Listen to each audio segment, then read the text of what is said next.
ಲಿಂಗಾಯತ್ ಶಿವಶಿಂಪಿ ಈ ಸಮಾಜಂದು ಹುಡುಗನ ಬಯೋಡೇಟ ಅದ. ಈ ಹುಡುಗಂದು ಸೆಕೆಂಡ್ ಮ್ಯಾರೇಜ್ ಇದೆ. ಈ ಹುಡುಗ ನಿನ್ನ 14 ತಾರೀಕಿಗೆ ಗುಲ್ಬರ್ಗ ಸಿಟಿದಾಗ ಬಂದಾರ.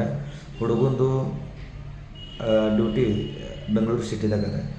ಹುಡುಗ ಒಂದು 8 ದಿವಸ ಗುಲ್ಬರ್ಗ ಸಿಟಿದಾಗಾರ. ಈ ಹುಡುಗನ ಬಯೋಡೇಟ ನಿಮ್ಗೆ ಬೇಕಿತ್ತಂದ್ರೆ ಬಂದು ಭೇಟಿಯಾರಿ ನಾನು, ಇಲ್ಲಾಂದ್ರೆ ವಾಟ್ಸಪ್ ಮೇಲೆ ಮೆಸೇಜ್ ಮಾಡಿರಿ. ಈ ಹುಡುಗನ ಬಯೋಡೇಟ ಸಿಗ್ತದೆ. ರಿಜಿಸ್ಟ್ರೇಷನ್ ಶಿವಾಯ ನಾವು ಬಯೋಡೇಟ ಹಚ್ಕೊಟ್ಟಂಗಿಲ್ಲ. ಹುಡುಗಿ ಆಗಲಿ ಹುಡುಗ ಆಗಲಿ. ಹುಡುಗಿ ಆದ್ರೂ ನಾವು ಫೀ ತೊಗೋತೇವೆ.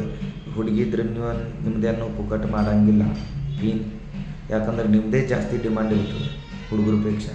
ಅದ್ರ ಸಲ ನಾವು ಹುಡುಗಿ ಕಡೆಯಿಂದ ಭೀ ಫೀ ತೊಗೋತೀವಿ. ಈ ಹುಡುಗನ ಬಯೋಡೇಟ ನಿಮ್ಗೆ ಬೇಕಿತ್ತಂದ್ರೆ ಬಂದು ಭೇಟಿಯಾರಿ, ಇಲ್ಲಾಂದ್ರೆ ಆನ್ಲೈನ್ ರಿಜಿಸ್ಟ್ರೇಷನ್ ಮಾಡಿರಿ. ಈ ಹುಡುಗನ ಬಯೋಡೇಟ ನಿಮ್ಗೆ ಸಿಗ್ತದೆ. ಈ ಹುಡುಗಂದು ಡೇಟ್ ಆಫ್ ಬರ್ತ್ 89 ಅದ.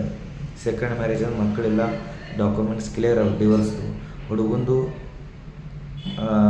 ಹೈಟ್ 5.11 ಅದ. ಹುಡುಗ ಕಾಣಿಸ್ಲಿಕ್ಕೆ ಬೆಳೆದಾರ. ಹುಡುಗಂದು ಎಜುಕೇಷನ್ಗೆ B.Tech ಅಸಿಸ್ಟೆಂಟ್ ಪ್ರೊಫೆಸರ್ ಅಂತಂದು ಬೆಂಗಳೂರು ಸಿಟಿದಾಗ ನೌಕರಿ ಮಾಡ್ತಾರೆ.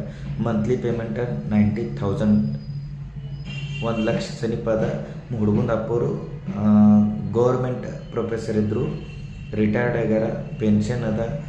ಅವ್ರವ್ವ, ಈ ಹುಡುಗಂದು ಅವ್ವ ಹೌಸ್ ವೈಫ್. ಈ ಹುಡುಗ ಇಬ್ಬರು ಒಂದು ಬ್ರದರ್ ಮ್ಯಾರಿಡ್ ಅರ, ಸಿಸ್ಟರ್ ಇಲ್ಲ. ಹುಡುಗನ ಪ್ರಾಪರ್ಟಿ 10 ಎಕರೆ ಹೊಲ ಅದ ಮತ್ತು 2 ಅಂತಸ್ತು ಮನೆ ಅದ. ಹುಡುಗನ ಹೆಸರಲ್ಲಿ 2 ಅಂತಸ್ತು ಮನೆ ಅದ, 10 ಎಕರೆ ಹೊಲ ಅದ ಮತ್ತು ಹುಮ್ನಾಬಾದ್ದಾಗ ಭೀ ಮನೆ ಅದ.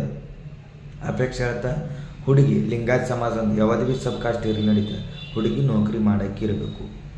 ಹುಡುಗ ಮರಾಠಿ, ಕನ್ನಡ, ಹಿಂದಿ, ಇಂಗ್ಲೀಷ್ ಮಾತಾಡಲಿಕ್ಕೆ ಬರ್ತದೆ. ಸ್ಥಳದ ಹುಡುಗಂದು ಗುಲ್ಬರ್ಗ ಸಿಟಿ.